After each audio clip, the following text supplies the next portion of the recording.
Hey guys, how's it going? Welcome back to this next part of the beautiful chord series. Today what we're going to be taking a look at is just a cool little concept to use with some of these chord shapes we've been taking a look at so far, and also some of the just standard chords you might know around the open position. Just a cool little move that we can do with them to get some completely different sounds. And it's a really simple idea, super simple concept, and this idea is really just to give you guys hopefully some new sounds and some new ideas when you're just kind of sitting around playing or composing your own music, stuff like that. So yeah, let's get into the idea. Alright guys, so basically the idea is just taking any open position chord form. So it can be, you know, some of the ones we've looked at, some of the ones you might know, just some of the standard ones. Basically any chord shape you know with some open strings ringing out. And the idea slash concept that we're going to do is just move the chord form to other areas of the neck, the same exact chord form, and just see what kind of sound we get. Now, kind of a pre-warning, in some places we'll get a great sound, in some places we'll get a not so great sound. So don't be surprised if you get, you know, a really dissonant chord that you don't think is super usable. Just kind of move on and find the ones that are usable to you. I want to mention as well, we're not going to discuss like all the names of these chords for today. Again, this is just kind of more of a compositional tool, you know, slash just creative tool for you guys. Again, when you're just sitting around playing and you're trying to come up with some new ideas. So we're not going to worry about all the theoretical aspects of this for right now. We're just going to kind of be worried about the sounds we're getting and if they're nice and if we think they're usable. So for instance, to get started, let's take an E major chord, just a stock standard E major. Okay, good sound, everybody knows and loves that chord. Okay, now let's just move it up one fret.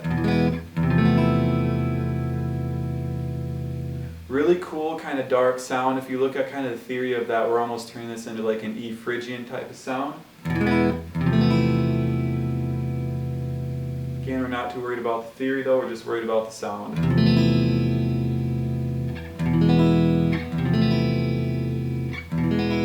That's a really pretty movement, that's very usable, and I think it sounds really nice. Okay, let's move that up another 2 frets.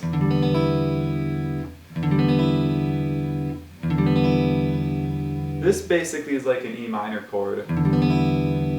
But again, I like an E minor 7, but again, we're just kind of worried about the sound. To me, that sounds nice. Okay, now here would be an example of something that probably won't work if we take this shape and we're putting it basically up 1 fret from where we were at the E minor. So our middle and ring are going to be at the 6th fret. Not a great sound right there. So again, just kind of do away with the chords that aren't super useful in the positions and just kind of make a roadmap of where these sound really good. Okay, 7th fret. I'm mapping this out with my middle and ring, by the way. Really nice sound. 9 sounds great. In between those two, not a good chord at all. Okay, but 9 sounds great. 10 is kind of a cool sound as well. Same with 12. And we're back up 1 octave from where we had started. So if we just go through those.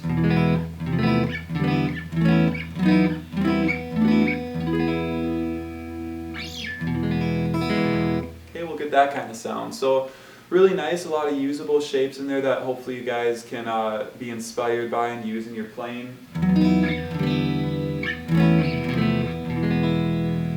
You can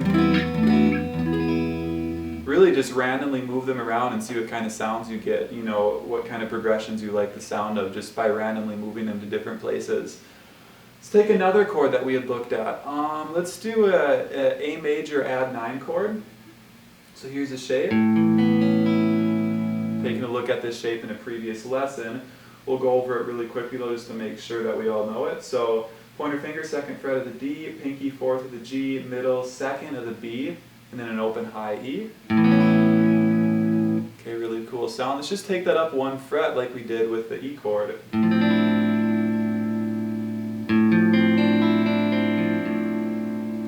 Sound. Let's take it up 1 more fret. This is not going to be so good. Kind of an odd sound. You might be able to use that. Let's take it up 1 more fret. Okay, to me that's a nice sound. I like the way those chords move. Okay, let's take that up. I'm going to map this out with a pointer in middle. So let's take it up to the 7th now. Kind of a cool sound.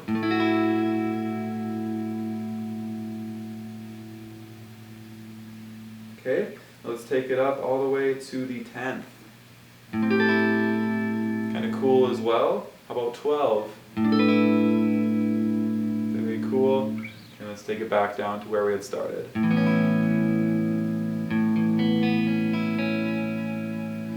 Okay, and something else, a quick concept I want to mention too, is you can try taking a random finger off and then putting it back on. So for instance, as I had, as I had done right there, off, then on with the middle, off and on with the middle,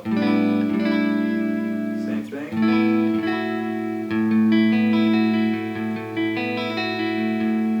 So you can get some really cool concept idea, you know, some really cool sounds from that concept idea as well that are pretty usable, I think.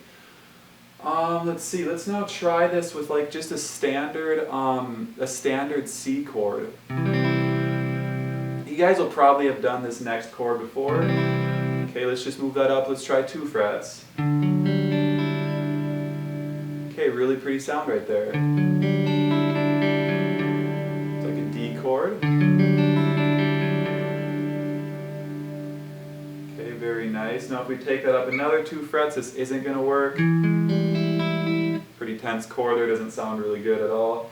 That's because it has a major third and a minor third in it. It's like an E, but it's not really major or minor, it just kind of clashes. Let's take it up so our ring finger is at the 8th fret. Kind of an interesting sound. Let's try at 10. Kind of an interesting sound as well. So some chord forms will work better to move around than others, but for the most part you can still do this with any chord form. You might just find favorites that sound really good. Okay, let's try this with like a C add 9 chord now. I'm sure most of you guys have played this shape before, but just in case. Middle 3 of the A, pointer 2 of the D, open G, ring 3 of the B, pinky 3 of the high E. Okay, lovely sound. Let's take it up 2 frets. Kind of an interesting sound. Let's take it up 1 fret. We're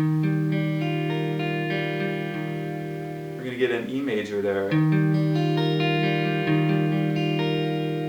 Kind of cool. Let's take it up another 2. Kind of a cool sound. Let's take it up another 2.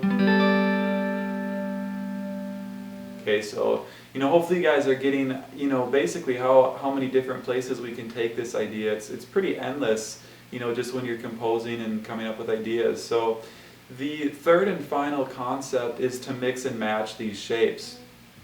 Let's take a standard A chord. Let's find a couple nice places. 4th fret is kind of cool. 5th, 7, 9, all sound good.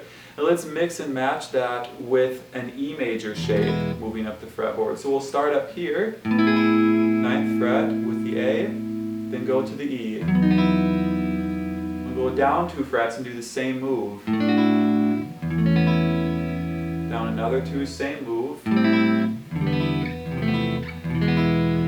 then I just walk that E major chord, shape, excuse me, down. And that's a pretty cool sound. So you can mix and match this idea with any of these shapes. You know, you could take just a standard G chord, move it up, maybe mix it with an E minor shape or a C major shape. So really, all that you're basically doing is just experimenting with this, and it can lead to a lot of really cool new sounds that you might not have thought of before. And if you really like a sound and you want to be able to use it in a song or something, then just, you know, take a look at the chords, see where you can stack thirds in it, and just kind of figure out what kind of chord shape it actually is, and what kind of chord that is actually going to be called, its name is going to be. So yeah, that's basically the 3 concepts. Just first of all, taking a chord that you like, moving it up and down. Second concept, taking a random finger off, see what kind of sounds you get, so you're taking it off to an open string. Third concept, mixing and matching basically a couple of forms together. You could even mix and match like 3 forms together and see what kind of sounds you get.